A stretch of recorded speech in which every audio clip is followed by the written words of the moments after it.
कोलकाता के कस्बा इलाके से एक अहम राजनीतिक खबर सामने आ रही है, जहां सियासत में बदलते समीकरण साफ नजर आ रहे हैं। वार्ड नंबर 66 में सीपीआईएम के स्थानीय नेता मोहम्मद आसिफ ने वामपंथ का साथ छोड़कर तृणमूल कांग्रेस का दामन थाम लिया है। गौरतलब है कि 2021 के निगम चुनाव में मोहम्मद आसिफ ने इसी वार्ड से सीपीआईएम के टिकट पर चुनाव लड़ा था, जहां उनका मुकाबला तृणमूल कांग्रेस के पार्षद फैज अहमद खान से हुआ था और उन्हें हार का सामना करना पड़ा था। अब बदले राजनीतिक हालात के बीच आसिफ ने नई दिशा में कदम बढ़ाया है।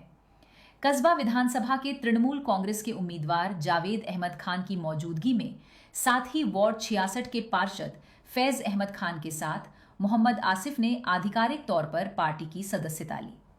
खास बात यह रही कि आसिफ के साथ कई सीपीआईएम कार्यकर्ता भी तृणमूल कांग्रेस में शामिल हुए, जिससे इलाके में संगठनात्मक मजबूती बढ़ने की चर्चा तेज हो गई है। जावेद अहमद खान लगातार इलाके में संगठन को मजबूत करने और नए चेहरों को जोड़ने में सक्रिय नजर आ रहे हैं और इसे उसी कड़ी के रूप में देखा जा रहा है।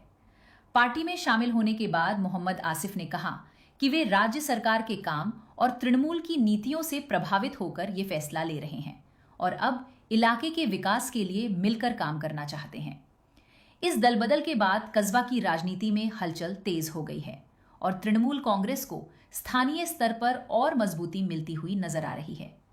अब देखना होगा कि आने वाले चुनावों में ये नए समीकरण क्या असर दिखाते हैं। कि साकिब जैसा नौजवान लड़का आज तृणमूल कांग्रेस में शामिल हुआ है और सीपीएम पार्टी का आज के दिन में बंगाल के राजनीतिक जो आज का सिचुएशन है, पॉलिटिकल सिचुएशन है, उसमें इररिलेवेंट है। आज बीजेपी को हराना है और बीजेपी को हराने के लिए अगर कोई ऑल्टरनेटिव पार्टी बंगाल में है तो वो तृणमूल कांग्रेस है, जो कि लेफ्ट से भी ज्यादा लेफ्ट है। ममता बनर्जी ने एक वक्त कहा था, we are more left than the left themselves. तो आज जो बात वामपंथा कम्युनिस्ट पार्टी करती थी, आज वो सिर्फ बातें करती थी। तृणमूल कांग्रेस ने काम करके दिखाया है और उसी काम का आज सबसे बड़ा रिजल्ट है कि सीपीएम से जो है नौजवान तबका, जो सीपीएम इतने दिन किया, उसने कैंडिडेट था मेरे खिलाफ, आज उसने तृणमूल में अपने आप को शुमार किया है। मैं उसको बहुत बहुत शुक्रिया अदा करता हूँ। और ऐसे कितने नेता को आप जो है इस तरह से झंडा थमाएंगे?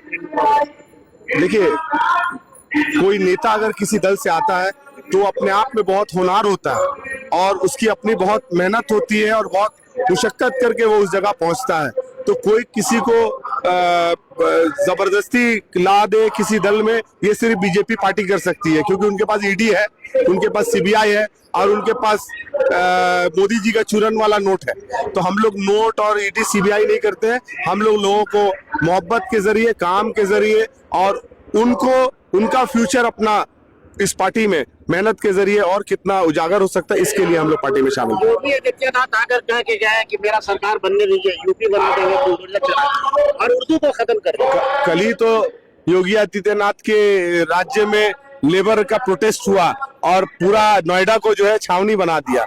इतना पुलिस और इतना सिक्योरिटी अगर बॉर्डर में रखता तो कश्मीर में जो पहलगाम में जो हमला हुआ वो नहीं होता। तो आज वोट जीतने के लिए, बंगाल की कुर्सी हासिल करने के लिए Bharatiya Janata party election commission के माध्यम से जिस तरह का जोर लगा रही है, हर फोर्स, चाहे वो बीएसएफ हो, चाहे वो सीआरपीएफ हो, चाहे वो रैफ हो, चाहे अदर स्टेट्स के पुलिस हो, चाहे इंडस्ट्रियल सिक्योरिटी फोर्स हो, चाहे सेना बाहिनी हो, हर जिसको बोलते हैं अदायरों को इस्तेमाल कर रही है बंगाल में इलेक्शन को कब्जा करने के लिए।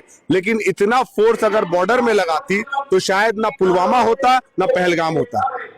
क्या कहेंगे जिस तरह से 2021 में फैज अहमद खान के विरुद्ध में आप देखा था कि आप लड़े थे, क्या कहेंगे? और आज तृणमूल कांग्रेस के झंडा मेरा नीति अपना रहे आप? मेरा लड़ाई तब के लोग के लिए था, उन लोग के लिए कुछ बेहतर कर पाए, क्योंकि उस टाइम हम लोग के पास वो शक्ति नहीं था। बस पार्टी से कैंडिडेट के हिसाब से उनको टिकट मिला था और अब जिस परिवार में हम आए हैं, जिसके नेतृत्व में आए हैं, वो खुद अपने आप में स्ट्रांग है, जो आदमी को देखते हुए लेते हुए चलते हैं।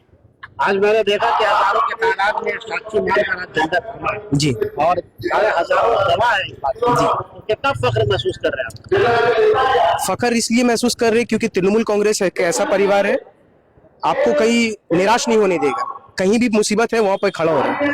आज सिर्फ 1500 रुपया वो मत देखिए, सरकार जीत के आने के बाद हर इंसान तक पहुंच नहीं पाती है। सरकार के बाद ऊपर में ये जरूरी नहीं पड़ता है कि हर इंसान तक पहुंचे, लेकिन ये 1500 रुपया देना लक्की भंडार के रूप में या जुबो साथी के रूप में हर इंसान तक पहुंचना, एक एक कोना तक पहुंचना, ये सरकार का सबसे बड़ा अचीवमेंट है। बंगाल के आवाम को खुशनसीबी है कि ममता बनर्जी उनका मुख्यमंत्री है। आज फैज अहमद खान साहब ने आपका हाथ थामा है, क्या कहेंगे इस बारे वो तो मेरे बड़े भाई कहते रहे स्टार्टिंग में, जब इससे पहले भी हम खड़े हुए थे तो हम बोले थे मेरे बड़े भाई है, उनका छोटा ही भाई है, ऐसे बात नहीं है। में?